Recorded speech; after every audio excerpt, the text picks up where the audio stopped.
ਗੁਰੂ ਗਿਆਨ ਟੀਵੀ ਦੇ ਸਮੂਹ ਦਰਸ਼ਕਾਂ ਨੂੰ ਵਾਹਿਗੁਰੂ ਜੀ ਕਾ ਖਾਲਸਾ ਵਾਹਿਗੁਰੂ ਜੀ ਕੀ ਫਤਿਹ। ਤੁਹਾਨੂੰ ਸਾਰਿਆਂ ਨੂੰ ਪਤਾ ਹੈ ਕਿ ਆਪਾਂ ਗੁਰੂ ਗਿਆਨ ਟੀਵੀ ਚੈਨਲ ਵੱਲੋਂ ਬਾਬਾਣੀਆਂ ਕਹਾਣੀਆਂ ਪੁੱਤ ਸਪੁੱਤ ਕਰੇਨ ਇੱਕ ਹਫ਼ਤਾਵਾਰੀ ਐਪੀਸੋਡ ਸ਼ੁਰੂ ਕੀਤਾ ਹੈ। ਪਿਛਲੇ ਹਫ਼ਤੇ ਤੁਸੀਂ ਪਿਆਰੇ ਵੀਰ ਹਰਜੋਤ ਸਿੰਘ ਜੀ, ਇੰਜੀਨੀਅਰ ਹਰਜੋਤ ਸਿੰਘ, ਰਚਤਾ ਬਾਬਾਣੀਆਂ ਬਾਬੇ ਨਾਨਕ ਦੀਆਂ ਸਾਖੀਆਂ ਪੁਸਤਕ ਦੇ ਲੇਖਕ, ਉਹਨਾਂ ਦੇ ਨਾਲ ਤੁਹਾਨੂੰ ਜਾਣ ਪਹਿਚਾਣ ਕਰਾਈ ਸੀ। ਬਹੁਤ ਸਾਰੇ ਨੌਜਵਾਨ ਉਸ ਐਪੀਸੋਡ ਨੂੰ ਦੇਖ ਕੇ ਪ੍ਰਭਾਵਿਤ ਹੋਏ ਸਨ। ਨੈਚੁਰਲੀ ਹੈ, ਜਿਹੜੀਆਂ ਚੀਜ਼ਾਂ ਸਾਡੀ ਇਮੈਜੀਨੇਸ਼ਨ ਤੋਂ ਅੱਗੇ ਹੁੰਦੀਆਂ ਨੇ ਸਾਡੇ ਅੰਦਰ ਬਹੁਤ ਇੱਕ ਅਟਰੈਕਸ਼ਨ ਪੈਦਾ ਕਰਦੀਆਂ ਨੇ।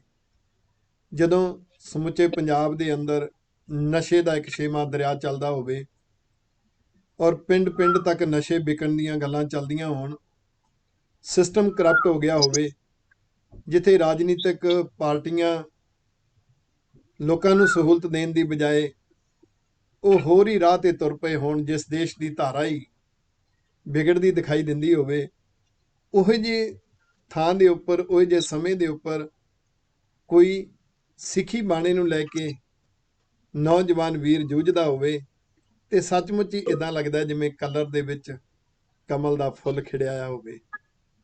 ਸ਼ੁਕਰ ਵਾਹਿਗੁਰੂ ਸੱਚੇ ਪਾਤਸ਼ਾਹ ਦਾ, ਸਾਡੇ ਬਹੁਤ ਸਾਰੇ ਮਾਪੇ ਤਿਆਰ ਨੇ, ਉਡੀਕਦੇ ਨੇ, ਕਿਉਂਕਿ ਪੇਰੈਂਟਸ ਦੀ ਫੀਡਬੈਕ ਹੈ ਕਿ ਭਾਈ ਸਾਹਿਬ ਜੀ ਆ ਤੇ ਚੰਗਾ ਹੋ ਗਿਆ। ਅਸੀਂ ਖੁਦ ਚਾਹੁੰਦੇ ਸੀ ਕਿ ਗੁਰੂ ਪਾਤਸ਼ਾਹ ਦੇ ਇਤਿਹਾਸ ਦੀਆਂ ਸਾਖੀਆਂ ਲੜੀਵਾਰ ਕਿਵੇਂ ਪੜ੍ਹਾਈਆਂ ਜਾਣ, ਕਿਉਂਕਿ ਪੇਰੈਂਟਸ ਯਤਨ ਕਰਦੇ ਨੇ ਬੁੱਕ ਪੜ੍ਹ ਲੈ, ਬੱਚਾ ਉਸ ਬੁੱਕ ਦੇ ਵਿੱਚ ਬਹੁਤਾ ਇੰਟਰਸਟ ਨਹੀਂ ਰੱਖਦਾ, ਕਿਉਂਕਿ ਬੱਚੇ ਦੇ ਚਾਰ ਚਫੇਰੇ ਜੋ ਇਲੈਕਟ੍ਰੋਨਿਕ ਗੈਜਟਸ ਅੱਜ ਆ ਰਹੇ ਨੇ, ਜੋ ਉਹਦੇ ਚਾਰ ਚਫੇਰੇ ਦਾ ਮਾਹੌਲ ਹੈ, ਉਹਦਾ ਫਰੈਂਡ ਸਰਕਲ ਹੈ। ਇੱਦਾਂ ਕਹਿ ਲਓ ਕਿ ਹਰ ਬੰਦੇ ਦਾ, ਹਰ ਪਰਿਵਾਰ ਦਾ ਆਪਣਾ ਇੱਕ ਸਰਕਲ ਜਿਹਾ ਹੁੰਦਾ ਹੈ, 5 ਪਰਿਵਾਰਾਂ ਦਾ, 10 ਪਰਿਵਾਰਾਂ ਦਾ, 20 ਪਰਿਵਾਰਾਂ ਦਾ ਵੱਧ ਤੋਂ ਵੱਧ, ਉਹ ਜਿਨ੍ਹਾਂ ਵਿੱਚ ਵਿਚਰਦਾ ਹੈ। ਅਗਰ ਉਹਦੇ ਸਰਕਲ ਦੇ ਵਿੱਚ, ਜਿਹਨੂੰ ਸ਼ਰੀਕਾ ਕਹਿ ਦਿੰਦੇ ਹਾਂ, ਜਿਹਨੂੰ ਯਾਰੀ ਦੋਸਤੀ ਕਹਿ ਦਿੰਦੇ ਹਾਂ, ਅਗਰ ਉਹਦੇ ਵਿੱਚ ਗੁਰਮਤ ਦੀ ਥੰਧਿਆਈ ਵਾਲੇ, ਗੁਰਸਿੱਖੀ ਦੇ ਪਿਆਰ ਵਾਲੇ ਪਰਿਵਾਰ ਨਹੀਂ, ਤੇ ਸਾਡੇ ਬੱਚਿਆਂ ਨੂੰ ਮੋਟੀਵੇਸ਼ਨਲ ਵੇਵ ਨਹੀਂ ਮਿਲਦੀ। ਤਾਂ ਸ਼ੁਕਰ ਵਾਹਿਗੁਰੂ ਦਾ, ਤੁਹਾਨੂੰ ਘਰ ਬੈਠਿਆਂ ਨੂੰ ਬਾਬਾਣੀਆਂ ਕਹਾਣੀਆਂ ਪੁੱਤ ਸਪੁੱਤ ਕਰੇਨ ਇਹ ਐਪੀਸੋਡ ਰਾਹੀਂ ਇੱਕ ਸਾਖੀ ਤੁਹਾਡੇ ਤੱਕ ਹਰ ਹਫ਼ਤੇ ਪਹੁੰਚਾਇਆ ਕਰਨਗੇ ਇੰਜੀਨੀਅਰ ਹਰਜੋਤ ਸਿੰਘ ਜੀ। ਆਓ ਉਹਨਾਂ ਨੂੰ ਅੱਜ ਦੇ ਇਸ ਪ੍ਰੋਗਰਾਮ ਦੇ ਵਿੱਚ ਆਉਣ ਵਾਸਤੇ ਜੀ ਆਇਆਂ ਨੂੰ ਕਹੀਏ। ਹਰਜੋਤ ਸਿੰਘ ਜੀ, ਵਾਹਿਗੁਰੂ ਜੀ ਕਾ ਖਾਲਸਾ ਵਾਹਿਗੁਰੂ ਜੀ ਕੀ ਫਤਿਹ ਜੀ। ਵਾਹਿਗੁਰੂ ਜੀ ਕਾ ਖਾਲਸਾ ਵਾਹਿਗੁਰੂ ਜੀ ਕੀ ਫਤਿਹ। ਵੀਰ ਜੀ, ਤੁਸੀਂ ਸਾਡੇ ਪ੍ਰੋਗਰਾਮ ਬਾਬਾਣੀਆਂ ਕਹਾਣੀਆਂ ਪੁੱਤ ਸਪੁੱਤ ਕਰੇਨ ਦੇ ਵਿੱਚ ਸੰਗਤਾਂ ਦੇ ਅੱਜ ਰੂਬਰੂ ਹੋ ਰਹੇ ਹੋ। ਤੁਹਾਡਾ ਪਿਛਲੇ ਹਫ਼ਤੇ ਦਾ ਜੋ ਐਪੀਸੋਡ ਸੰਗਤਾਂ ਨੇ ਦੇਖਿਆ, ਕਿਉਂਕਿ ਜਿੰਨਾ ਚਿਰ ਕਿਸੇ ਬਾਰੇ ਜਾਣੋ ਨਾ, ਉਹਦੀ ਬੈਕਗਰਾਉਂਡ ਬਾਰੇ ਨਾ ਜਾਣੋ, ਉਹਨਾਂ ਚਿਰ ਉਹਦੇ ਅੰਦਰ ਉਹ ਪ੍ਰਭਾਵ ਨਹੀਂ ਬਣਦਾ। ਅੱਜ ਦੇ ਯੁੱਗ ਵਿੱਚ ਕਈ ਵਾਰੀ ਇਦਾਂ ਵੀ ਹੁੰਦਾ ਹੈ ਕਿ ਸ਼ਾਇਦ ਅੰਮ੍ਰਿਤਧਾਰੀ ਨੂੰ ਦੇਖ ਕੇ ਜਾਂ ਬਾਣੀ ਨੂੰ ਦੇਖ ਕੇ ਲੋਕ ਜੋ ਇਮੈਜਿਨ ਕਰਦੇ ਨੇ, ਉਹ ਇਮੈਜਿਨੇਸ਼ਨ ਕੋਈ ਬਹੁਤੀ ਵਧੀਆ ਨਹੀਂ ਹੈ, ਕਿਉਂਕਿ ਖੁਦ ਕਈ ਵਾਰੀ ਉਹ ਗੁਰਬਾਣੀ ਤੋਂ, ਸਿੱਖੀ ਤੋਂ ਦੂਰ ਜਿਵੇਂ ਹੁੰਦੇ ਨੇ, ਉਹਨਾਂ ਨੂੰ ਇਸ ਚੀਜ਼ ਦੀਆਂ ਉਹ ਝਲਕਾਂ ਜਿਹੜੀਆਂ ਮਹਿਸੂਸ ਨਹੀਂ ਹੁੰਦੀਆਂ। ਤੁਹਾਡੇ ਪਹਿਲਾ ਐਪੀਸੋਡ ਜੋ ਤੁਹਾਡੇ ਬਾਰੇ ਇੰਟਰੋਡਕਸ਼ਨ ਸੀ, ਉਹਨੂੰ ਸੁਣ ਕੇ, ਦੇਖ ਕੇ ਬਹੁਤ ਸਾਰੇ ਜਿਹੜੇ ਪੇਰੈਂਟਸ ਉਹ ਐਕਸਾਈਟਡ ਹੋਏ ਨੇ।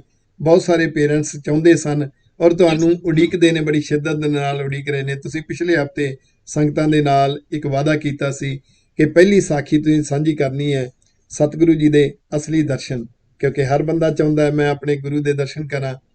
ਆਮ ਤੌਰ ਤੇ ਆਪਾਂ ਦੇਖਦੇ ਹਾਂ ਅੱਜ ਜੋ ਕਰਮਕਾਂਡ ਜ਼ਿਆਦਾ ਵੱਧਦਾ ਜਾ ਰਿਹਾ ਹੈ, ਗੁਰਬਾਣੀ ਦੇ ਅਸਲੀ ਸਿਧਾਂਤ ਲੋਕਾਂ ਤੱਕ ਨਹੀਂ ਪਹੁੰਚਦੇ, ਉਹ ਜ਼ਿਆਦਾ ਕਰਮਕਾਂਡ ਦੇ ਵਿੱਚ ਹੀ ਉਲਝ ਕੇ ਰਹਿ ਜਾਂਦੇ ਨੇ। ਈਵਨ ਦੋ ਕਿ ਜਦੋਂ ਸ਼੍ਰੀ ਅਖੰਡ ਪਾਠ ਸਾਹਿਬ ਹੁੰਦੇ ਨੇ, ਬ੍ਰਹਮੰਡਾਂ ਦੇ ਮਾਲਕ, ਖੰਡਾਂ ਬ੍ਰਹਮੰਡਾਂ ਦੇ ਮਾਲਕ ਗੁਰੂ ਗ੍ਰੰਥ ਸਾਹਿਬ ਜੀ ਮਹਾਰਾਜ ਸੱਚੇ ਪਾਤਸ਼ਾਹ 3 ਦਿਨ ਕਿਸੇ ਦੇ ਘਰ ਰਹਿੰਦੇ ਨੇ। ਪਰਿਵਾਰ ਉਤਨਾ ਸਮਾਂ ਬਤੀਤ ਨਹੀਂ ਕਰਦਾ ਜਿਤਨਾ ਗੁਰੂ ਦੇ ਨਾਲ ਬਤੀਤ ਕਰਨਾ ਚਾਹੀਦਾ ਹੈ। ਸ਼ਾਇਦ ਉਹਨਾਂ ਨੂੰ ਬਹੁਤ ਸਾਰੀਆਂ ਗੱਲਾਂ ਦੱਸੀਆਂ ਨਹੀਂ ਗਈਆਂ। ਜਿਵੇਂ ਗੁਰਬਾਣੀ ਦੀ ਇੱਕ ਪੰਕਤੀ ਹੈ, ਬੜਾ ਸੋਹਣਾ ਵਿਚਾਰ ਹੈ, ਸਤਿਗੁਰ ਨੂੰ ਸਭ ਕੋ ਵੇਖਦਾ, ਜੇਤਾ ਜਗਤ ਸੰਸਾਰ, ਡਿੱਠੇ ਮੁਕਤ ਨਾ ਹੋਵੇ, ਜੇ ਚਰ ਸ਼ਬਦ ਨਾ ਕਰੇ ਵਿਚਾਰ। ਇਹਨਾਂ ਅੱਖਾਂ ਦੇ ਨਾਲ ਦਰਸ਼ਨ ਕੀਤੇ ਤਾਂ ਗੁਰੂ ਨੂੰ ਇੱਕ ਦੇਖਿਆ ਹੈ। ਰੀਅਲ ਦਰਸ਼ਨ ਬਹੁਤ ਚੰਗਾ ਲੱਗਿਆ ਪਿਛਲੇ ਐਪੀਸੋਡ। ਕੇਵਲ ਮੈਨੂੰ ਹੀ ਨਹੀਂ, ਬਹੁਤ ਸਾਰੇ ਪੇਰੈਂਟਸ ਨੂੰ ਸੁਣ ਕੇ ਚੰਗਾ ਲੱਗਿਆ, ਸਾਡੇ ਦਰਸ਼ਕਾਂ ਨੂੰ ਵੀ ਸੁਣ ਕੇ ਚੰਗਾ ਲੱਗਿਆ। ਉਹ ਬੜੀ ਸ਼ਿੱਦਤ ਨਾਲ ਉਡੀਕ ਰਹੇ ਨੇ ਕਿ ਅੱਜ ਤੁਸੀਂ ਉਹਨਾਂ ਦੇ ਨਾਲ ਸਾਖੀ ਜਿਹੜੀ ਹੈ ਉਹ ਸਾਂਝੀ ਕਰਦੇ ਆ। ਗੁਰੂ ਸਾਹਿਬ ਦੇ ਅਸਲੀ ਦਰਸ਼ਨ ਕੀ ਹੁੰਦੇ ਨੇ, ਤੁਸੀਂ ਬਾਬਾਣੀਆਂ ਕਹਾਣੀਆਂ ਪੁੱਤ ਕਰੇਨ ਦੇ ਵਿੱਚ ਸਾਡੇ ਸੰਗਤਾਂ ਦੇ ਰੂਬਰੂ ਹੋ ਰਹੇ ਹੋ। ਕਰੋ, ਉਹਨਾਂ ਤੱਕ ਪਹੁੰਚਾਓ ਗੁਰੂ ਪਾਤਸ਼ਾਹ ਦੇ ਵਿਚਾਰ, ਗੁਰੂ ਸਾਹਿਬ ਦੇ ਵਿਰਸੇ ਦੀਆਂ ਸੁਗੰਧੀਆਂ, ਗੁਰੂ ਸਾਹਿਬ ਦੇ ਵਿਰਸੇ ਦੀਆਂ ਤਰੰਗਾਂ। ਤੁਹਾਨੂੰ ਜੀ ਆਇਆਂ ਨੂੰ, ਤੁਹਾਡਾ ਧੰਨਵਾਦ। ਅੱਜ ਪਹਿਲੀ ਸਾਖੀ ਤੁਸੀਂ ਸੰਗਤਾਂ ਦੇ ਨਾਲ ਰੂਬਰੂ ਹੋ ਰਹੇ ਹੋ। ਸੰਗਤ ਜੀ, ਵਾਹਿਗੁਰੂ ਜੀ ਕਾ ਖਾਲਸਾ, ਵਾਹਿਗੁਰੂ ਵਾਹਿਗੁਰੂ ਜੀ ਜੀ ਕੀ ਕਾ ਫਤਿਹ। ਖਾਲਸਾ, ਵਾਹਿਗੁਰੂ ਜੀ ਕੀ ਫਤਿਹ ਜੀ। ਧੰਨ ਗੁਰੂ ਨਾਨਕ ਸਾਹਿਬ ਸੱਚੇ ਪਾਤਸ਼ਾਹ ਮਹਾਰਾਜ ਇੱਕ ਐਸੀ ਸ਼ਖਸੀਅਤ, ਜਦੋਂ ਉਹਨਾਂ ਦੇ ਬਾਬਤ ਗੁਰਬਾਣੀ ਦੇ ਵਿੱਚ ਪੜ੍ਹਦੇ ਆ ਤਾਂ ਇਹ ਸ਼ਬਦ ਪੜ੍ਹਨ ਨੂੰ ਮਿਲਦਾ ਹੈ, ਗੁਰੂ ਨਾਨਕ ਜਿਨ ਸੁਣਿਆ ਵੇਖਿਆ ਸੇ ਫਿਰ ਗਰਭਾਸ ਨਾ ਭਰਿਆ। ਸਤਿਗੁਰੂ ਜੀ ਕਹਿੰਦੇ, ਜਿਨ੍ਹਾਂ ਗੁਰੂ ਨਾਨਕ ਦੇ ਦਰਸ਼ਨ ਕਰ ਲਏ, ਜਿਨ੍ਹਾਂ ਨੇ ਆਪ ਜੀ ਦੇ ਦੀਦਾਰ ਕਰ ਲਏ, ਉਹ ਦੁਬਾਰਾ ਫਿਰ ਗਰਭ ਦੇ ਵਿੱਚ ਨਹੀਂ ਆਏਗਾ, ਜੰਮਣ ਤੇ ਮਰਨ ਦੇ ਵਿੱਚ ਨਹੀਂ ਆਏ। ਅਸੀਂ ਸਾਰੇ ਚਾਹੁੰਦੇ ਹਾਂ ਵੀ ਅਸੀਂ ਜੰਮਣ ਦੇ ਮਰਨ ਦੇ ਗੇੜ ਦੇ ਵਿੱਚੋਂ ਬਾਹਰ ਨਿਕਲੀ। ਜਿਹੜਾ ਮਕਸਦ ਮੇਰੇ ਸਤਿਗੁਰੂ ਨੇ ਦੱਸਿਆ ਹੈ, ਗੋਬਿੰਦ ਮਿਲਣ ਕੀ ਇਹੀ ਤੇਰੀ ਬਰੀਆ, ਉਸ ਮਕਸਦ ਤੱਕ ਪਹੁੰਚੀਏ। ਤੇ ਗੁਰੂ ਅਰਜਨ ਸਾਹਿਬ ਜੀ ਨੇ ਸੌਖਾ ਜਿਹਾ ਤਰੀਕਾ ਦੱਸ ਦਿੱਤਾ ਵੀ ਗੁਰੂ ਨਾਨਕ ਦੇ ਦੀਦਾਰ ਕਰਨ, ਗੁਰੂ ਦੇ ਦੀਦਾਰ ਕਰਨ। ਮੂਲ ਮੰਤਰ ਦੇ ਵਿੱਚ ਵੀ ਬਚਨ ਮਿਲਦਾ ਹੈ ਨਾ, ਵੀ ਜਿੱਥੇ ਸਤਿਗੁਰੂ ਜੀ ਨੇ ਉਸ ਪਰਮਾਤਮਾ ਦੇ ਬਾਰੇ ਦੱਸਿਆ ਕਿ ਉਹ ਇੱਕ ਹੈ, ਸਭ ਨੂੰ ਬਣਾਉਣ ਵਾਲਾ ਹੈ, ਸਰਬ ਵਿਆਪਕ ਹੈ, ਡਰ ਤੋਂ ਰਹਿਤ ਹੈ, ਵੈਰ ਤੋਂ ਰਹਿਤ ਹੈ। ਤੇ ਨਾਲ ਸਤਿਗੁਰੂ ਜੀ ਨੇ ਫਿਰ ਆਖਰ ਤੇ ਇਹ ਵੀ ਦੱਸ ਦਿੱਤਾ ਕਿ ਜੇ ਉਸ ਪਰਮਾਤਮਾ ਨੂੰ ਮਿਲਣਾ ਹੈ ਤਾਂ ਉਹ ਗੁਰੂ ਦੀ ਕਿਰਪਾ ਨਾਲ ਮਿਲਦਾ। ਤੋ ਸੌਖਾ ਜਿਹਾ ਢੰਗ ਦੱਸਿਆ ਵੀ ਗੁਰੂ ਦੇ ਨਾਲ ਸਾਂਝ ਪਾ ਲਓ, ਗੁਰੂ ਦੇ ਦੀਦਾਰ ਕਰ। ਪਰ ਇੱਥੇ ਹੁਣ ਇੱਕ ਸਵਾਲ ਇਹ ਉੱਠਦਾ ਹੈ ਵੀ ਜਦੋਂ ਇਤਿਹਾਸ ਨੂੰ ਪੜ੍ਹਦੇ ਆ ਤੇ ਇਹ ਵੇਰਵਾ ਪੜ੍ਹਨ ਨੂੰ ਮਿਲਦਾ ਹੈ ਕਿ ਗੁਰੂ ਨਾਨਕ ਸਾਹਿਬ ਜੀ ਇਸ ਧਰਤੀ ਤੇ ਪੈਰ ਪਾਉਂਦੇ ਨੇ 1469 ਈਸਵੀ ਨੂੰ, ਔਰ 1539 ਨੂੰ ਆਪ ਜੀ ਜੋਤੀ ਜੋਤ ਸਮਾ ਜਾਂਦੇ। ਜੋਤੀ ਜੋਤ ਆਪ ਸਮਾ ਚੁੱਕੇ ਨੇ 1539 ਨੂੰ, ਔਰ ਦੂਜੇ ਪਾਸੇ ਗੁਰੂ ਸਾਹਿਬ ਕਹਿ ਰਹੇ ਨੇ ਵੀ ਗੁਰੂ ਨਾਨਕ ਦੇ ਦੀਦਾਰ ਕੀਤਿਆਂ ਜੰਮਣ ਮਰਨ ਖਤਮ ਹੋ ਜਾਂਦਾ। ਹੁਣ ਇੱਥੇ ਸਵਾਲ ਇਹ ਹੈ ਵੀ ਜੇ ਅੱਜ ਦੇ ਲੋਕਾਂ ਨੇ ਗੁਰੂ ਨਾਨਕ ਦੇ ਦੀਦਾਰ ਕਰਨੇ ਨੇ, ਜੰਮਣ ਮਰਨ ਖਤਮ ਕਰਨਾ ਹੈ, ਤੇ ਫਿਰ ਦੀਦਾਰ ਕਿਵੇਂ ਹੋਣ?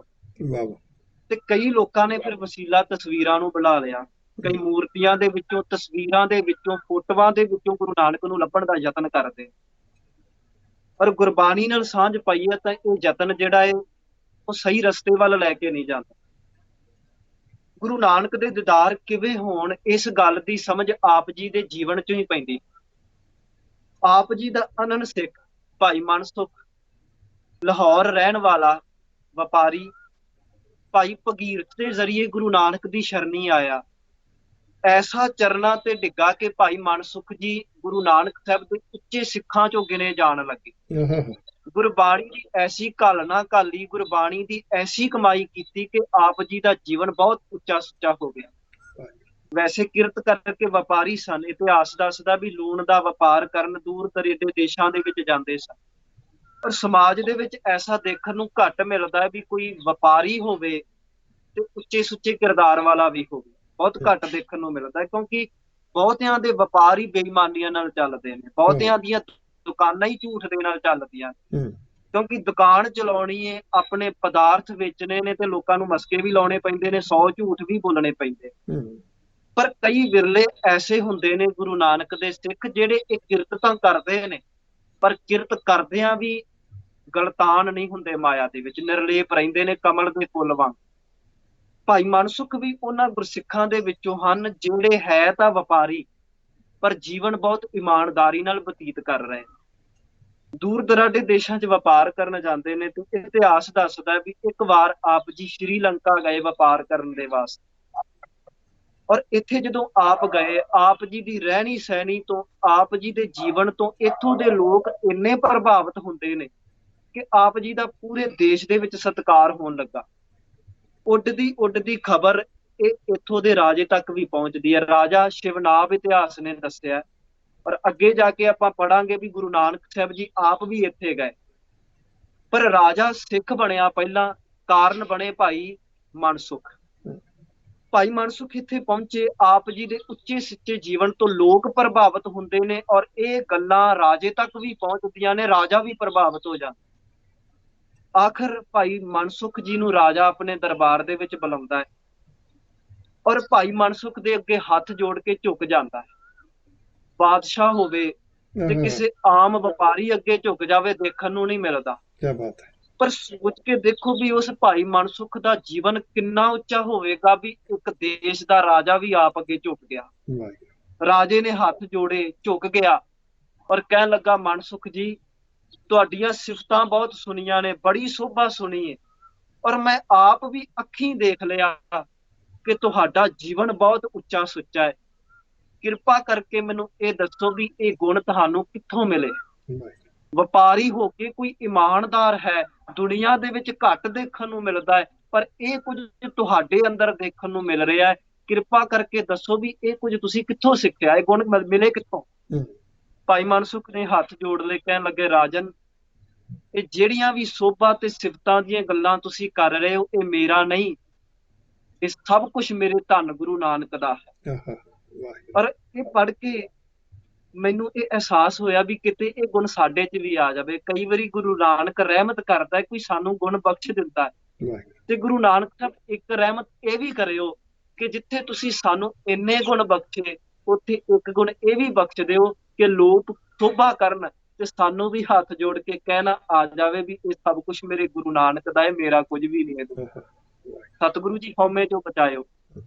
ਗੁਰੂ ਨਾਨਕ ਸਾਹਿਬ ਦੇ ਅਨੰਦ ਸਿੱਖ ਭਾਈ ਮਨਸੁਖ ਨੇ ਵੀ ਐਸਾ ਕਿਹਾ, ਕਹਿਣ ਲੱਗੇ, ਰਾਜਨ ਜੋ ਕੁਝ ਹੈ ਮੇਰਾ ਨਹੀਂ, ਗੁਰੂ ਨਾਨਕ ਦਾ ਹੈ। ਭਾਈ ਮਨਸੁਖ ਨੂੰ ਰਾਜੇ ਨੇ ਹੱਥ ਜੋੜ ਕੇ ਕਹਿ ਦਿੱਤਾ, ਮਨਸੁਖ ਜੀ ਫਿਰ ਲੈ ਚੱਲੋ ਗੁਰੂ ਨਾਨਕ ਦੇ ਪਾਸ, ਮੈਂ ਗੁਰੂ ਨਾਨਕ ਦੇ ਦਰਸ਼ਨ ਕਰਨਾ ਚਾਹੁੰਦਾ ਹੈ, ਮੈਂ ਗੁਰੂ ਨਾਨਕ ਦੇ ਦਰਸ਼ਨ ਕਰਨ ਲਈ ਸਭ ਕੁਝ ਛੱਡ ਸਕਦਾ ਹੈ, ਬਸ ਤੁਸੀਂ ਕਿਰਪਾ ਕਰੋ ਮੈਨੂੰ ਗੁਰੂ ਨਾਨਕ ਪਾਸ ਲੈ ਚੱਲੋ। ਭਾਈ ਮਨਸੁਖ ਕਹਿਣ ਲੱਗੇ, ਰਾਜਨ ਇੱਥੋਂ ਬੜੀ ਦੂਰ ਦੇਸ਼ ਰਹਿੰਦੇ ਨੇ ਗੁਰੂ ਨਾਨਕ ਸਾਹਿਬ, ਅੱਜ ਕੱਲ ਸੁਲਤਾਨਪੁਰ ਰਹਿਮਤਾਂ ਵਰਸਾ ਰਹੇ ਨੇ, ਇਸ ਕਰਕੇ ਬੜੀ ਦੂਰ ਨੇ, ਤੇ ਜੇ ਤੁਸੀਂ ਇਸ ਦੇਸ਼ ਤੋਂ ਉੱਥੇ ਮਿਲਣ ਜਾਓਗੇ, ਪਿੱਛੋਂ ਤੁਹਾਡੀ ਪ੍ਰਜਾ ਨੂੰ ਕੌਣ ਸਾਂਭੇਗਾ, ਪ੍ਰਜਾ ਦੀ ਸੇਵਾ ਕੌਣ ਕਰੇਗਾ।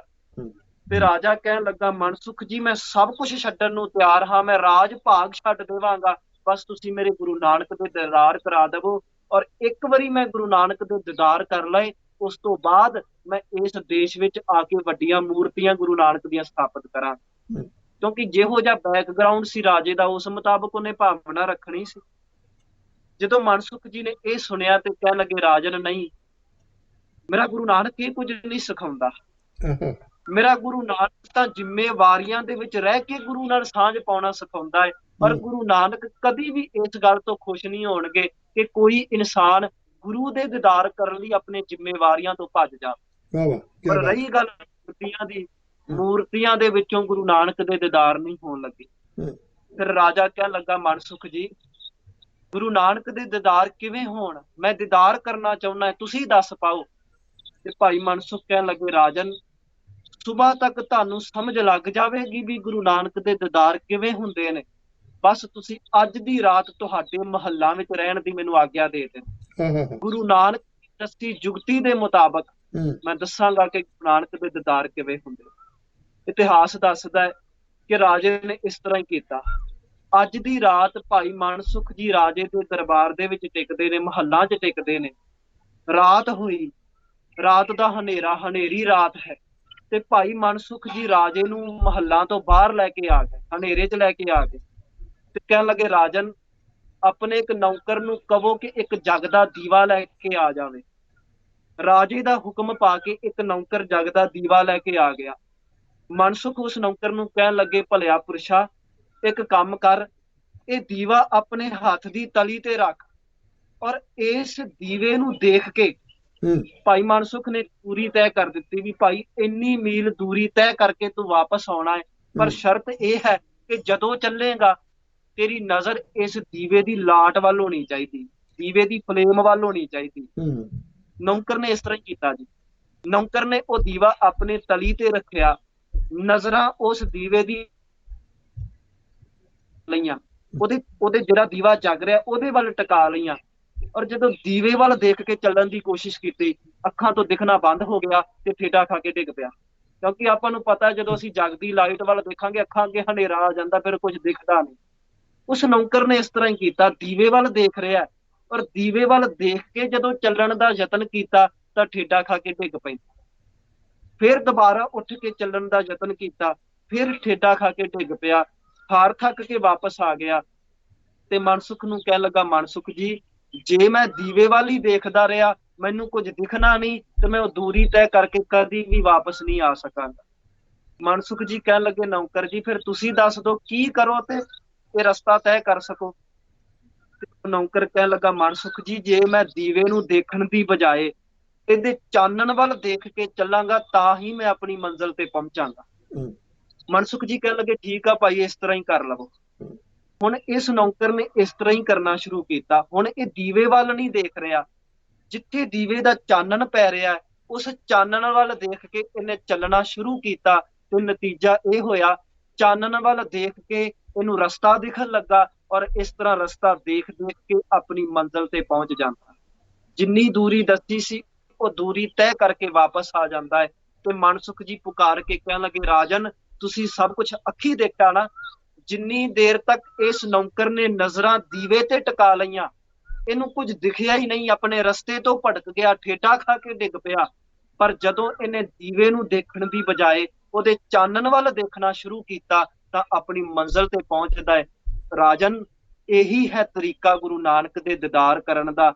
ਜੇ ਸਾਡਾ ਧਿਆਨ, ਜਿਵੇਂ ਹੁਣ ਦੀਵੇ ਵੱਲ ਸੀ ਠੇਡਾ ਖਾ ਕੇ ਡਿੱਗ ਪਿਆ ਨਾ, ਜੇ ਸਾਡਾ ਧਿਆਨ ਗੁਰੂ ਨਾਨਕ ਦੀਆਂ ਤਸਵੀਰਾਂ, ਗੁਰੂ ਨਾਨਕ ਦੀਆਂ ਮੂਰਤੀਆਂ ਤੇ ਗੁਰੂ ਨਾਨਕ ਦੇ ਸਰੀਰ ਵੱਲ ਰਹਿ ਗਿਆ, ਜ਼ਰੂਰ ਅਸੀਂ ਆਪਣੇ ਰਸਤੇ ਤੋਂ ਭਟਕ ਜਾਵਾਂਗੇ। ਪਰ ਜੇ ਅਸੀਂ ਆਪਣਾ ਧਿਆਨ ਗੁਰੂ ਨਾਨਕ ਦੀਆਂ ਸਿੱਖਿਆਵਾਂ ਔਰ ਉਹਨਾਂ ਦੇ ਬਚਨਾਂ ਵੱਲ ਕਰ ਲਵਾਂਗੇ, ਫਿਰ ਜ਼ਰੂਰ ਆਪਣੇ ਮਕਸਦ ਤੇ ਪਹੁੰਚਾਂਗੇ, ਔਰ ਗੁਰੂ ਨਾਨਕ ਦੇ ਬਚਨਾਂ ਨਾਲ ਸਾਂਝ ਪਾਉਣਾ ਹੀ ਗੁਰੂ ਨਾਨਕ ਦੇ ਦੀਦਾਰ ਕਰਨਾ। ਬਹੁਤ ਖੂਬ। ਗੁਰਬਾਣੀ ਦੇ ਵਿੱਚ ਆਪਾਂ ਪੜ੍ਹਦੇ ਆ ਨਾ ਜੀ, ਬਾਣੀ ਗੁਰੂ, ਗੁਰੂ ਹੈ ਬਾਣੀ, ਵਿੱਚ ਬਾਣੀ ਅੰਮ੍ਰਿਤ ਸਾਰੇ, ਗੁਰਬਾਣੀ ਕਹਿ ਸੇਵਕ ਜਨ ਮਾਨੈ, ਪ੍ਰਤੱਖ ਗੁਰੂ ਨਿਸਤਾਰ। ਭਾਈ ਮਨਸੁਖ ਕਹਿੰਦੇ ਇਹੀ ਤਰੀਕਾ ਹੈ, ਤੁਸੀਂ ਗੁਰੂ ਨਾਨਕ ਦੇ ਬਚਨਾਂ ਨਾਲ ਸਾਂਝ ਪਾਓ, ਔਰ ਇੱਥੇ ਜ਼ਿੰਮੇਵਾਰੀਆਂ ਸਾਂਭਦੇ ਹੀ ਗੁਰੂ ਨਾਨਕ ਦੇ ਸੁਰਤ ਕਰਕੇ ਦੀਦਾਰ ਕਰੋ। ਔਰ ਅੱਜ ਦੇ ਇਸ ਹਾਲਾਤਾਂ ਦੇ ਨਾਲ ਰਿਲੇਟ ਕਰੀਏ, ਆਪਾਂ ਦੇਖਦੇ ਹਾਂ ਵੀ ਬੜੇ ਲੋਕਾਂ ਦਾ, ਅਸੀਂ ਜਦੋਂ ਪੰਜਾਬ ਦੇ ਵਿੱਚ ਦੇਖਦੇ ਆ ਨਾ, ਕਈ ਵਾਰੀ ਦੁੱਖ ਹੁੰਦਾ ਹੈ। ਗੁਰੂ ਨਾਨਕ ਦਾ ਵਰਸੋਈ ਹੋਈ ਇਹ ਧਰਤੀ ਹੋਵੇ, ਜਿੱਥੇ ਗੁਰੂ ਨਾਨਕ ਨੇ ਪੈਰ ਪਾਏ ਹੋਣ, ਤੇ ਫਿਰ ਵੀ ਸਾਡੇ ਲੋਕ ਜਦੋਂ ਮੂਰਤੀਆਂ, ਸਰੀਰਾਂ ਵੱਲ ਤੇ ਫੋਟੋਆਂ ਵੱਲ ਧਿਆਨ ਦਿੰਦੇ ਨੇ, ਤੇ ਕਈ ਵਾਰੀ ਜਦੋਂ ਅਸੀਂ ਇਤਿਹਾਸ ਪੜ੍ਹਦੇ ਆ ਨਾ, ਤਾਂ ਇੰਜ ਲੱਗਦਾ ਵੀ ਇਹ ਫੋਟੋਆਂ ਗੁਰੂ ਨਾਨਕ ਦੇ ਜੀਵਨ ਦੇ ਨਾਲ ਇਨਸਾਫ ਨਹੀਂ ਕਰਦੇ, ਮੇਲ ਨਹੀਂ ਖਾ ਰਹੇ। ਨਵੀਨ ਜਨਮ ਸਾਖੀ ਮੈਂ ਪੜ੍ਹ ਰਿਹਾ ਸੀ ਜੀ, ਔਰ ਉੱਥੇ ਉਹਨਾਂ ਨੇ ਬੜਾ ਸੋਹਣਾ ਜ਼ਿਕਰ ਕੀਤਾ। ਉਹ ਕਹਿੰਦੇ ਨੇ ਵੀ ਇਹਨਾਂ ਫੋਟੋਆਂ ਦੇ ਵਿੱਚੋਂ ਕੀ ਗੁਰੂ ਨਾਨਕ ਦੀ ਅਸਲ ਤਸਵੀਰ ਦੇਖਦੇ ਹੋ? ਫੋਟੋਆਂ ਦੇ ਵਿੱਚ ਗੁਰੂ ਨਾਨਕ ਨੂੰ ਦਿਖਾਇਆ ਜਾਂਦਾ ਵੀ ਪੈਰ ਬਹੁਤ ਕੂਲੇ ਨੇ, ਹੱਥ ਬਹੁਤ ਕੂਲੇ ਨੇ। ਦੂਜੇ ਪਾਸੇ ਇਤਿਹਾਸ ਪੜ੍ਹੋ ਤੇ ਇਤਿਹਾਸ ਦੱਸਦਾ ਹੈ ਗੁਰੂ ਨਾਨਕ ਹੱਲ ਵਾਹੁੰਦੇ ਨੇ, ਕਿੰਨਾ ਲੰਮਾ ਲੰਮਾ ਪੈਂਡਾ ਮੇਰੇ ਸਤਿਗੁਰੂ ਤੁਰੇ ਜਾਂਦੇ ਨੇ। ਪ੍ਰੈਕਟੀਕਲ ਤੌਰ ਤੇ ਵੇਖੋ, ਹੱਲ ਵਾਹੁਣ ਵਾਲੇ ਬਾਬੇ ਦੇ ਕਦੀ ਹੱਥ ਕੂਲੇ ਨਹੀਂ ਹੋ ਸਕਦੇ, ਇੰਨੀਆਂ ਉਦਾਸੀਆਂ ਕਰਨ ਵਾਲੇ, ਇੰਨਾ ਲੰਮਾ ਪੈਂਡਾ ਤੈਅ ਕਰਨ ਵਾਲੇ ਦੇ ਪੈਰ ਕਦੀ ਕੂਲੇ ਨਹੀਂ ਹੋ ਸਕਦੇ। ਇਤਿਹਾਸ ਪੜ੍ਹਦੇ ਆ ਤਾਂ ਇੰਜ ਪ੍ਰਤੀਤ ਹੋਵੇਗਾ ਵੀ ਇਹ ਫੋਟੋਆਂ ਦੇ ਵਿੱਚੋਂ ਗੁਰੂ ਨਾਨਕ ਦੇ ਅਸਲ ਦੀਦਾਰ ਨਹੀਂ ਹੋ ਰਹੇ। ਗੁਰੂ ਨਾਨਕ ਦੇ ਦੀਦਾਰ ਕਰਨੇ ਨੇ ਤੇ ਆਓ ਅਸੀਂ ਜਪਜੀ ਸਾਹਿਬ ਦੇ ਨਾਲ ਸਾਂਝ ਪਾਈਏ, ਗੁਰੂ ਨਾਨਕ ਦੇ ਨਾਲ ਗੱਲਾਂ ਕਰਨੀਆਂ ਨੇ, ਸਿੱਧ ਗੋਸ਼ਟ ਪੜ੍ਹੀਏ, ਆਸਾ ਦੀ ਵਾਰ ਪੜ੍ਹੀਏ, ਔਰ ਗੁਰੂ ਗ੍ਰੰਥ ਸਾਹਿਬ ਦੀ ਬਾਣੀ ਦੇ ਨਾਲ ਸਾਂਝ ਪਾਈਏ। ਇਸ ਤਰ੍ਹਾਂ ਕਰਾਂਗੇ ਤੇ ਗੁਰੂ ਨਾਨਕ ਦੇ ਦੀਦਾਰ ਹੋਣੇ ਨੇ। ਔਰ ਇਹ ਕੰਮ ਅਸੀਂ ਰੋਜ਼ ਅੰਮ੍ਰਿਤ ਵੇਲੇ ਉੱਠ ਕੇ ਆਏ ਪਲ, ਆਈ ਘੜੀ ਅਸੀਂ ਕਰ ਸਕਦੇ ਹਾਂ। ਕਦੀ ਪੁੱਛੀਏ ਗੁਰੂ ਨਾਨਕ ਸਾਹਿਬ ਨੂੰ, ਸੱਚੇ ਪਾਤਸ਼ਾਹ ਸਾਨੂੰ ਵੀ ਦੱਸੋ ਕਿਵ ਸਚਿਆਰਾ ਹੋਈ ਹੈ, ਕਿਵ ਕੂੜੈ ਟੁੱਟੇ ਪਾਲ। ਔਰ ਅੱਜ ਵੀ ਮੇਰੇ ਗੁਰੂ ਨਾਨਕ ਸਾਹਿਬ ਬੋਲ ਕੇ ਕਹਿ ਰਹੇ ਨੇ, ਹੁਕਮ ਰਜਾਈ ਚੱਲਣਾ, ਨਾਨਕ ਲਿਖਿਆ ਨਾ। ਬਹੁਤ ਖੂਬ, ਬਹੁਤ ਖੂਬ, ਬਹੁਤ ਅੱਛੇ ਹਰਜੋਤ ਸਿੰਘ ਜੀ, ਵਾਹ ਨਾਲ ਸਾਂਝ। ਵਾਹ, ਬਹੁਤ ਅੱਛੇ ਜੀ। ਇੱਥੇ ਮੈਂ ਦਰਸ਼ਕਾਂ ਨਾਲ ਇੱਕ ਬੇਨਤੀ ਕਰਾਂ ਕਿ ਅੱਜ ਕਈ ਵਾਰੀ ਲੋਕ ਆਪਣੀਆਂ ਹੱਟੀਆਂ ਚਲਾਉਣ ਵਾਸਤੇ ਕੇਵਲ ਕਰਮਕਾਂਡ ਦੇ ਵਿੱਚ ਤੁਹਾਨੂੰ ਉਲਝਾ ਰਹੇ ਨੇ, ਜਿਹਦਾ ਰਿਜ਼ਲਟ ਅੱਜ ਸਾਡੇ ਸਾਹਮਣੇ ਆ ਰਿਹਾ ਹੈ ਕਿ ਜਦੋਂ ਪੁੱਛੀਏ ਕਿ ਤੈਨੂੰ ਗੁਰੂ ਗ੍ਰੰਥ ਸਾਹਿਬ ਜੀ ਬਾਰੇ, ਗੁਰੂ ਗ੍ਰੰਥ ਸਾਹਿਬ ਜੀ ਦੀਆਂ ਬਾਣੀਆਂ ਬਾਰੇ, ਗੁਰੂ ਸਾਹਿਬ ਜੀ ਦੀ ਗੁਰਬਾਣੀ ਦੀ ਗ੍ਰਾਮਰ ਬਾਰੇ, ਗੁਰਬਾਣੀ ਦੇ ਅੰਦਰ ਸਿਧਾਂਤ ਕਨਸੈਪਟ ਕਿੱਦਾਂ ਗੁੰਦੇ ਗਏ ਨੇ, ਤੇ ਉਹਦੇ ਬਾਰੇ ਸਾਡੇ ਕੋਲੇ 5% ਵੀ ਨੌਲੇਜ ਨਹੀਂ। ਇਸੇ ਤਰ੍ਹਾਂ ਇਤਿਹਾਸ ਦੇ ਵਿੱਚ ਜੋ ਚੀਜ਼ ਸਾਡੇ ਤੱਕ ਪਹੁੰਚਣੀ ਚਾਹੀਦੀ ਸੀ ਉਹ ਨਹੀਂ ਪਹੁੰਚੀ, ਕਿਉਂਕਿ ਕਰਮਕਾਂਡ ਲੋਭ ਲਾਲਚ ਵਿੱਚੋਂ ਪੈਦਾ ਹੁੰਦਾ ਹੈ। ਤੇ ਕੋਸ਼ਿਸ਼ ਕੀਤੀ ਜਾ ਰਹੀ ਹੈ ਕਿ ਗੁਰੂ ਦਾ ਵਿਰਸਾ ਆਉਣ ਵਾਲੀ ਪੀੜ੍ਹੀ ਤੱਕ ਪਹੁੰਚਾਇਆ ਜਾਵੇ। ਨਾਲ ਮੈਂ ਦਰਸ਼ਕਾਂ ਨੂੰ ਬੇਨਤੀ ਕਰਾਂ, ਹਰ ਗੁਰਸਿੱਖ ਆਪ ਸਹਿਜ ਪਾਠ ਕਰੇ, ਆਪ ਅਰਥਾਂ ਸਮੇਤ ਸਹਿਜ ਪਾਠ ਕਰਨ ਵੱਲ ਵਧਦਾ ਜਾਵੇ।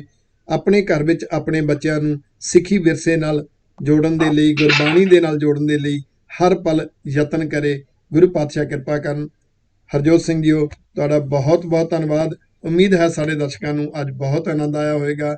ਅਗਲੇ ਹਫਤੇ ਇੱਕ ਹੋਰ ਸਾਖੀ ਲੈ ਕੇ ਤੁਸੀਂ ਸੰਗਤਾਂ ਦੇ ਰੂਬਰੂ ਹੋਵੋਗੇ। ਤੁਹਾਡਾ ਦਿਲ ਦੀਆਂ ਗਹਿਰਾਈਆਂ ਚੋਂ ਬਹੁਤ ਬਹੁਤ ਧੰਨਵਾਦ ਜੀ। ਵਾਹਿਗੁਰੂ ਜੀ ਕਾ ਖਾਲਸਾ, ਵਾਹਿਗੁਰੂ ਜੀ ਕੀ ਫਤਿਹ ਜੀ। ਇਹ ਸਨ ਵੀਰ ਜੀ ਹਰਜੋਤ ਸਿੰਘ, ਜੋ ਕਿ ਸਾਡੇ ਕੰਟੀਨਿਊ ਹਫਤਾਵਾਰੀ ਐਪੀਸੋਡ ਬਾਣੀਆਂ ਕਹਾਣੀਆਂ ਪੁੱਤ ਸਪੁੱਤ ਕਰੇਨ ਦੇ ਵਿੱਚ ਇੱਕ ਸਾਖੀ ਬੱਚਿਆਂ ਦੇ ਨਾਲ ਸਾਂਝੀ ਕਰਦੇ ਨੇ। ਸਾਰੇ ਪੇਰੈਂਟਸ ਨੂੰ, ਸਾਰੇ ਦਰਸ਼ਕਾਂ ਨੂੰ ਮੈਂ ਬੇਨਤੀ ਕਰਾਂ, ਆਪਣੇ ਬੱਚਿਆਂ ਦੇ ਨਾਲ ਵੀਕਐਂਡ ਦੇ ਉੱਪਰ ਬੈਠੋ, ਉਹਨਾਂ ਨੂੰ ਇਹ ਸਾਰੀ ਸਾਖੀ ਵਾਲੀ ਵੀਡੀਓ ਦਿਖਾਓ। ਜਿੰਨੀ ਕੁ ਬੱਚਿਆਂ ਨੂੰ ਸਮਝ ਆ ਗਈ, ਸ਼ੁਕਰ ਵਾਹਿਗੁਰੂ ਜੀ ਦਾ। ਬਾਕੀ ਪੇਰੈਂਟਸ ਆਪਣੇ ਤੌਰ ਤੇ, ਆਪਣੇ ਅੰਦਾਜ਼ ਵਿੱਚ, ਆਪਣੇ ਤਰੀਕੇ ਨਾਲ ਉਹਨਾਂ ਨੂੰ ਐਕਸਪਲੇਨ ਕਰੋ। ਕੋਸ਼ਿਸ਼ ਕਰੋ ਉਹਨਾਂ ਤੋਂ ਸਵਾਲ ਪੁੱਛੋ, ਤਾਂ ਕਿ ਇੱਕ ਹਫ਼ਤੇ ਦੇ ਅੰਦਰ ਉਹਨਾਂ ਅੰਦਰ ਇੱਕ ਸਾਖੀ ਬੀਜ ਦਈਏ, ਤਾਂ ਕਿ ਉਹ ਸੁਪਨਾ ਪੂਰਾ ਹੋ ਜਾਵੇ। ਬਾਣੀਆਂ ਕਹਾਣੀਆਂ ਪੁੱਤ ਸਪੁੱਤ ਕਰੇਨ ਸਾਡੀ ਆਉਣ ਵਾਲੀ ਪੀੜ੍ਹੀ ਗੁਰਮੁਖ ਸਪੁੱਤਰ ਬਣ ਕੇ ਗੁਰੂ ਪਾਤਸ਼ਾਹ ਦੀਆਂ ਖੁਸ਼ੀਆਂ ਪ੍ਰਾਪਤ ਕਰਨ। ਨਾਲ ਮੈਂ ਸਮੂਹ ਦਰਸ਼ਕਾਂ ਨੂੰ ਬੇਨਤੀ ਕਰਾਂਗਾ, ਪਲੀਜ਼ ਤੁਸੀਂ ਆਪ ਵੀ ਆਪਣੇ ਰਿਸ਼ਤੇਦਾਰਾਂ ਨੂੰ ਵੀ ਦੱਸ ਦੇਣਾ, ਮਿੱਤਰਾਂ ਦੋਸਤਾਂ ਨੂੰ ਦੱਸ ਦੇਣਾ, ਸਾਡਾ ਗੁਰਗਿਆਨ ਟੀਵੀ ਚੈਨਲ ਸਬਸਕ੍ਰਾਈਬ ਕਰਨਾ, ਤਾਂ ਕਿ ਹਰ ਨਵੀਂ ਵੀਡੀਓ ਦੀ ਨੋਟੀਫਿਕੇਸ਼ਨ ਤੁਹਾਡੇ ਤੱਕ ਪਹੁੰਚ ਜਾਵੇ। ਜਿਨ੍ਹਾਂ ਨੂੰ ਚੰਗਾ ਲੱਗਿਆ, ਜਿਨ੍ਹਾਂ ਦਾ ਮਨ ਗਦਗਦ ਹੋਇਆ, ਹੇਠਾਂ ਸ਼ੇਅਰ ਦਾ ਬਟਨ ਕਲਿੱਕ ਕਰਕੇ ਜਾਂ ਉੱਪਰੋਂ ਜਿਹੜਾ URL ਹੈ ਉਹਦੀ ਕਾਪੀ ਕਰਕੇ ਤੁਸੀਂ ਆਪਣੇ ਫੇਸਬੁੱਕ ਪ੍ਰੋਫਾਈਲ ਦੇ ਉੱਪਰ ਸ਼ੇਅਰ ਕਰੋ। WhatsApp ਰਾਹੀਂ ਇਸ ਨੂੰ ਹਰ ਗਰੁੱਪ ਦੇ ਵਿੱਚ ਸ਼ੇਅਰ ਕਰੋ, ਤਾਂ ਕਿ ਗੁਰੂ ਦਾ ਵਿਰਸਾ ਘਰ ਘਰ ਤੱਕ ਪਹੁੰਚਾਇਆ ਜਾ ਸਕੇ। ਗੁਰਗਿਆਨ ਟੀਵੀ ਚੈਨਲ ਵੱਲੋਂ ਹਮੇਸ਼ਾ ਹੀ ਇਹ ਯਤਨ ਹੈ ਕਿ ਗੁਰਬਾਣੀ ਦੀਆਂ ਸਿੱਖਿਆਵਾਂ, ਗੁਰੂ ਗਿਆਨ ਦਾ ਖਜ਼ਾਨਾ, ਗੁਰੂ ਵਿਰਸੇ ਦੇ ਸਿਧਾਂਤ, ਸਿੱਖੀ ਵਿਰਸੇ ਦੇ ਸਿਧਾਂਤ ਘਰ ਘਰ ਤੱਕ ਪਹੁੰਚਾਏ ਜਾਣ। ਤੁਹਾਡੇ ਤੱਕ ਅਸੀਂ ਹੋਰ ਵੀ ਨਵੇਂ ਪ੍ਰੋਗਰਾਮ ਲੈ ਕੇ ਹਾਜ਼ਰ ਹੁੰਦੇ ਹਾਂ। ਬਹੁਤ ਸਾਰੇ ਵਿਦਵਾਨਾਂ ਦੇ ਵਿਚਾਰ ਤੁਹਾਡੇ ਤੱਕ ਪਹੁੰਚਾਉਣ ਦੇ ਲਈ ਸਦਾ ਗੁਰਗਿਆਨ ਟੀਵੀ ਯਤਨਸ਼ੀਲ ਹੈ। ਤੁਹਾਡਾ ਬਹੁਤ ਬਹੁਤ ਧੰਨਵਾਦ। ਤੁਸੀਂ ਹਰ ਹਫ਼ਤੇ ਉਡੀਕਦੇ ਹੋ ਇੱਕ ਸਾਖੀ। ਅਗਲੇ ਹਫ਼ਤੇ ਫਿਰ ਤੁਹਾਡੇ ਨਾਲ ਇੱਕ ਸਾਖੀ ਦੀ ਸਾਂਝ ਪਾਉਣ ਵਾਸਤੇ ਵੀਰ ਜੀ ਹਰਜੋਤ ਸਿੰਘ ਜੀ ਰੂਬਰੂ ਹੋਣਗੇ। ਤਦ ਤੱਕ ਲਈ ਵਾਹਿਗੁਰੂ ਜੀ ਕਾ ਖਾਲਸਾ, ਵਾਹਿਗੁਰੂ ਜੀ ਕੀ ਫਤਿਹ।